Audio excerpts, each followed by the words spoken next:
வணக்கம். இது நியூஸ் ஃபர்ஸ்டின் மதிய நேர பிரதான செய்தி. உங்களோடு இணைந்து கொள்ளும் நான் டில்ஷாட் தேவதாசன். முதலில் தலைப்புச் செய்திகள். பேருவளை மற்றும் அளுத்கமா பகுதிகளில் ஊரடங்கு சட்டம் தொடர்ந்தும் அமுலில்.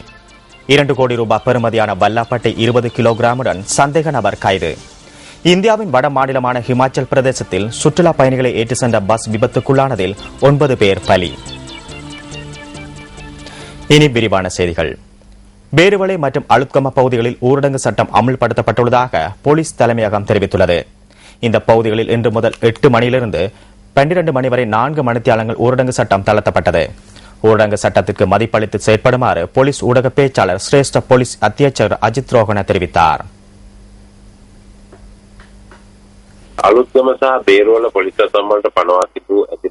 பேருவளை மற்றும் அளுத்கமா பகுதிகளில் ஊரடங்கு சட்டம் அமுல்படுத்தப்பட்டுள்ளது. ஊரடங்கு சட்டத்திற்கு மதிப்பளித்து செயற்படுமாறு கேட்டுக் கொள்கின்றோம். நேற்றைய தினம் ஊரடங்கு சட்டத்தை மீறிய மற்றும் வன்முறை சம்பவங்களில் ஈடுபட்ட 10 பேர் கைது செய்யப்பட்டு விளக்கமறியலில் வைக்கப்பட்டுள்ளனர். வன்முறை சம்பவங்களில் ஈடுபட வேண்டாம் என கேட்டுக் கொள்கின்றோம். விசாரணைகளை முன்னெடுப்பதற்கு 3 விசேட குழுக்கள் நியமிக்கப்பட்டுள்ளன.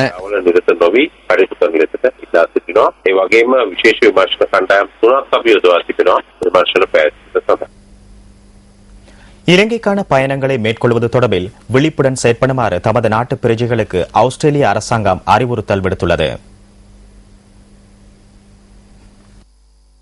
எதிர்ப்பு ஆர்ப்பாட்டங்கள் மற்றும் மக்கள் அதிகளவில் ஒன்று கூடும் இடங்களுக்கு செல்வதை தவிர்த்துக் கொள்ளுமாறு ஆஸ்திரேலிய வெளிவிவகார அமைச்சு தமது பிரஜைகளுக்கு விடுத்துள்ள பயண ஆலோசனைகளில் தெரிவிக்கப்பட்டுள்ளது.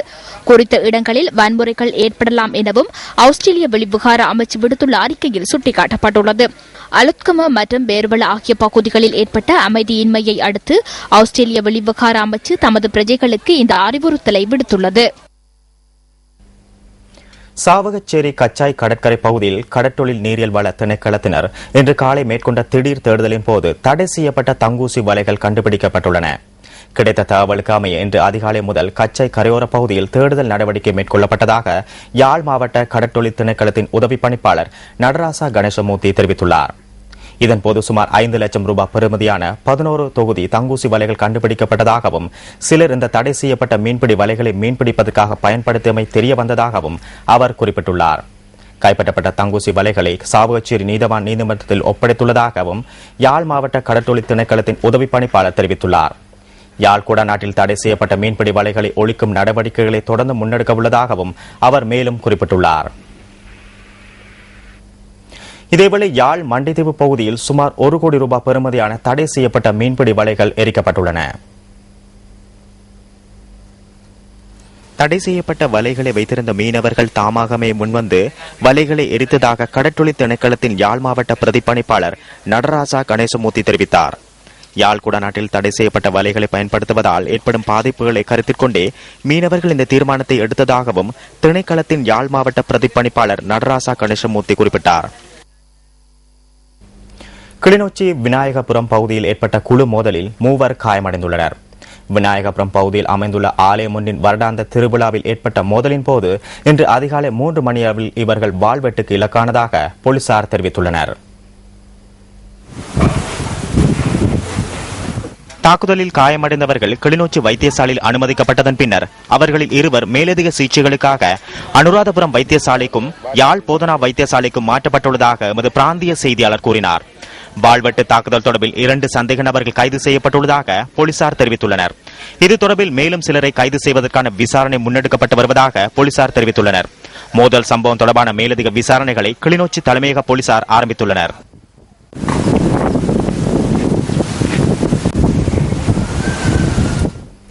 இலங்கைக்கு எதிரான சர்வதேச விசாரணைக்கு கட்சி பேதமின்றி எதிர்ப்பை தெரிவிக்க வேண்டும் என மேல் மாகாண முதலமைச்சர் தயசிறி ஜெயசேகர தெரிவித்துள்ளார். படுவஸ்னுவர பகுதியில் நேற்று நடைபெற்ற நிகழ்வொன்றிலேயே அவர் இதனை தெரிவித்துள்ளார்.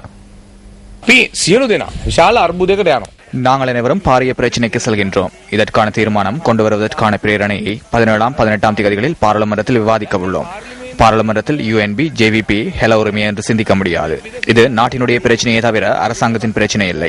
ராணுவத்தினர் யுத்தத்தை முடிவுக்கு கொண்டு வந்தனர். நாட்டை பாதுகாப்பதற்காக யார் கையை உயர்த்துகின்றார்கள் என்று பார்ப்பதற்காக நாங்கள் இந்த பிரேரணையை பாராளுமன்றத்திற்கு கொண்டு வந்துள்ளோம். இவ்வாறான விசாரணை நடத்தும் தீர்மானத்திற்கு நாங்கள் எதிர்ப்பு தெரிவிக்கின்றோம். පාර්ලිමේන්තුවේ මේක දාලා තියෙනවා. ඒ පාර්ලිමේන්තු යෝජනාව අපි කියන්නේ අපි විරුද්ධයි මෙවැනි තීන්දුවක් ක්‍රියාත්මක කරන්න. 2 கோடி ரூபாய் பெறுமதியான வல்லாப்பட்டை 20 கிலோகிராமுடன் சந்தேக நபர் ஒருவர் கட்டுநாயக்க விமான நிலையத்தில் கைது செய்யப்பட்டுள்ளார். விமான நிலையத்திலிருந்து இன்று அதிகாலை 4:35 மணிக்கு வெளியேறும் பகுதியில் சந்தேக நபர் கைது செய்யப்பட்டதாக சுங்க ஊடக பேச்சாளரும் சட்டப்பிரிவின் பணிப்பாளருமான லெஸ்லி காமினி தெரிவித்தார். கொழும்பில் வசித்து வரும் 34 வயதுடைய நபரை இது தொடர்பில் கைது செய்யப்பட்டுள்ளார். கைது செய்யப்பட்ட சந்தேக நபர் வல்லாப்பட்டையுடன் சாஜா நோக்கி பயணிக்க தயாராக இருந்ததாக தெரிவிக்கப்படுகின்றது. கைது செய்யப்பட்ட சந்தேக நபர் விமான நிலைய சுங்க பிரிவினரால் தடுத்து வைக்கப்பட்டு விசாரணைக்கு உட்படுத்தப்பட்டுள்ளதாகவும் சுங்க ஊடக பேச்சாளரும் சட்டப்பிரிவின் பணிப்பாளருமான லெஸ்லி காமினி கூறினார்.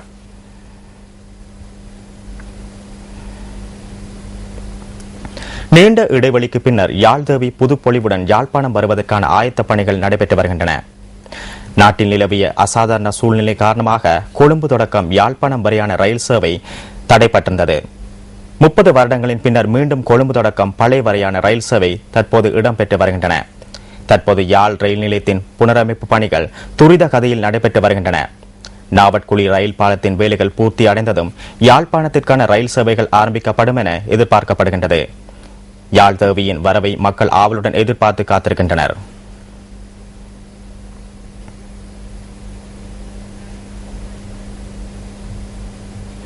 பல லட்சம் ரூபாய் செலவில் நிர்மாணிக்கப்படும் பொது கட்டடங்கள் மக்கள் பாவனைக்கு கையளிக்கப்பட்டுள்ளமை கவலைக்குரியதே. வவுனியா பிரதேச செயலக பிரிவின் கப்பாச்சி கிராமத்தில் நிர்மாணிக்கப்பட்டுள்ள பலநோக்கு மண்டபமே இது. பல லட்சம் ரூபாய் செலவில் நிர்மாணிக்கப்பட்ட இந்த கட்டடம் இதுவரை மக்கள் பாவனைக்கு கையளிக்கப்படவில்லை என மக்கள் அங்கலாய்க்கின்றனர். 2008ஆம் ஆண்டு தேசிய கட்டுமானம் மற்றும் தோட்ட உட்கட்டமைப்பு அமைச்சினால் சுமார் 75 லட்சம் ரூபாய் பெறுமதியில் இந்த கட்டடம் நிர்மாணிக்கப்பட்டது. இந்த கட்டடம் மக்கள் பாவனைக்கு கையளிக்கப்படாமல் பாலடைவதாக எமது செய்தியாளர் தெரிவிக்கின்றார். பொதுநோக்கு மண்டபம் என்று கட்டித்தந்தார்கள். ஆனால் பொதுநோக்கு மண்டபத்தில் பயன்படுத்துவதற்கு எந்த ஒரு பொருளோ எந்த ஒரு இதுவுமே எங்களுக்கு செய்து தரப்படவில்லை. ஆகையால் அந்த மண்டபம் அப்படியே பாவிக்கப்படாததால் அப்படியே மிருகங்களாலும் அதை பாவிக்காதனாலும் அது அப்படியே பாலடைந்து காணப்பட்டு வருகின்றது. இதை கொண்டு நாங்கள் அறிவித்தல் கொடுத்தும் எங்களுக்கு அதற்குரிய செயற்பாடுகள் யாருமே செய்து தரப்படவில்லை. இந்த கட்டடத்திற்கான இடம் தவறான முறையில் தெரிவு செய்யப்பட்டுள்ளமையே இதற்கான காரணம் எனவும் பிரதேச மக்கள் தெரிவிக்கின்றனர். அது முதல் இருந்த ஜிஎஸ்டி எல்லாம் நாங்கள் அறிவிச்சிருந்தோம். அவங்க எல்லாம் அதை பொருட்படுத்தாம விட்டனால இன்றைக்கு அந்த கட்டடம் பாலடைஞ்சு போய் இருக்குது. மக்களோட பாவனைக்கு இல்ல ஒருத்தருக்குமே அது பிரயோசனம் இல்லாத மாதிரி இருக்குது. அந்த கட்டடம் ஒருத்தருக்குமே பிரயோசனம் இல்லாத மாதிரி இருக்கு. இது தொடர்பில் உரிய அதிகாரிகள் விரைவில் நடவடிக்கை எடுக்க வேண்டும் என பிரதேச மக்கள் கோரிக்கை விடுக்கின்றனர். டெங்கு நோயின் பரவுகையை தடுக்க டெங்கு ஒழிப்பு திட்டத்தின் கீழ் மட்டக்களப்பு நகரில் இன்று காலை டெங்கு ஒழிப்பு ஊர்வலம் ஒன்று முன்னெடுக்கப்பட்டுள்ளது. டெங்கு நோய் பரவுவதை தடுக்க நாடு முழுவதிலும் சுகாதார அமைச்சின் ஆலோசனைக்கு அமைய டெங்கு ஒழிப்பு நடவடிக்கைகள் தீவிரமாக்கப்பட்டுள்ளன. இதன் ஒரு கட்டமாக மட்டக்களப்பு மாநகர சபையினால் மக்களுக்கு விழிப்புணர்வூட்டும் பொருட்டு இந்த ஊர்வலம் இடம்பெற்றது. மாநகர ஆணையாளர் எம் உதயகுமார் தலைமையில் ஆரம்பமான இந்த ஊர்வலம் மும்முனையில் இருந்து ஆரம்பமாகி புத்தூர், பார்வீதி, கல்லடி ஆகிய இடங்களில் இடம்பெற்றது. இந்த ஊர்வலத்தில் மாநகர சபை ஊழியர்கள், பொதுமக்கள் என பெருமளவில் கலந்து கொண்டிருந்தனர். உள்ளூராட்சி வாரத்தை முன்னிட்டு ஏற்பாடு செய்யப்பட்டிருந்த இந்த ஊர்வலத்தில் டெங்கு ஒழிப்பு துண்டு பிரசுரங்களும் விநியோகிக்கப்பட்டன. கிழக்கு மாகாணத்தின் பல பகுதிகளில் இன்று ஹர்த்தால் அனுஷ்டிக்கப்பட்டது. அளுத்கம மற்றும் பேருவளை ஆகிய பகுதிகளில் ஏற்பட்ட அமைதியின்மைக்கு எதிர்ப்பு தெரிவிக்கும் வகையிலேயே இந்த ஹர்த்தால் இன்று அனுஷ்டிக்கப்பட்டது. அம்பாறை மற்றும் மட்டக்களப்பு மாவட்டங்களின் பல பகுதிகளிலேயே இன்று ஹர்த்தால் அனுஷ்டிக்கப்பட்டதாக எமது செய்தியாளர்கள் தெரிவிக்கின்றனர். குறித்த பகுதிகளில் உள்ள வர்த்தக நிலையங்கள் இன்று மூடப்பட்டிருந்ததாகவும் அவர்கள் குறிப்பிட்டனர். எனினும் அரசு நிறுவனங்கள் மற்றும் பாடசாலைகள் இன்று திறந்திருந்ததாக தெரிவிக்கப்படுகின்றது. குறித்த பகுதிகளில் பாதுகாப்பு நடவடிக்கைகளுக்காக போலீசார் மற்றும் விசேட அதிரடிப்படையினர் கடமைகளில் ஈடுபடுத்தப்பட்டுள்ளனர்.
சரி.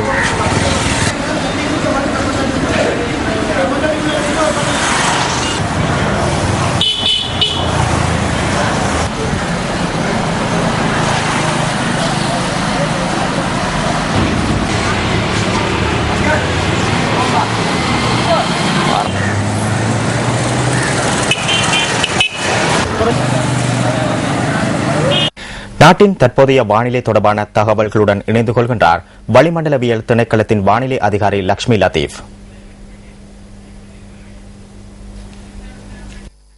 எதிர்வரும் 24 மணித்தியாலத்துக்குரிய கடும் காற்று சம்பந்தமான வானிலை முன்னெச்சரிக்கை பொறுத்தவரையில் தென்மேல் பருவக்காற்று கடுமையாக மணிக்கு 70 தொடக்கம் 80 கிலோமீட்டர் வேகத்தில் இடைக்கிடை நாட்டிலும் அண்மித்த கடல் பிரதேசங்களிலும் வீசும். நாட்டை சூழ உள்ள ஆழமற்ற கடல் பிரதேசங்களின் காற்றின் வேகம் சமயங்களில் மணிக்கு 70 தொடக்கம் 80 கிலோமீட்டர் வரை உயரக்கூடும். எனவே கடும் கொந்தளிப்பாகவும் இருக்கும். மீனவர்களும் கடற்படையினரும் விழிப்புடன் செயல்படுமாறு வேண்டுகிறோம். இத்துடன் நியூஸ் ஃபர்ஸ்டின் மதிய நேர பிரதான செய்தி நிறைவு பெறுகின்றது. வணக்கம். Hotline 0114-896-896 www.newsfirst.lk. Feedback at newsfirst.lk.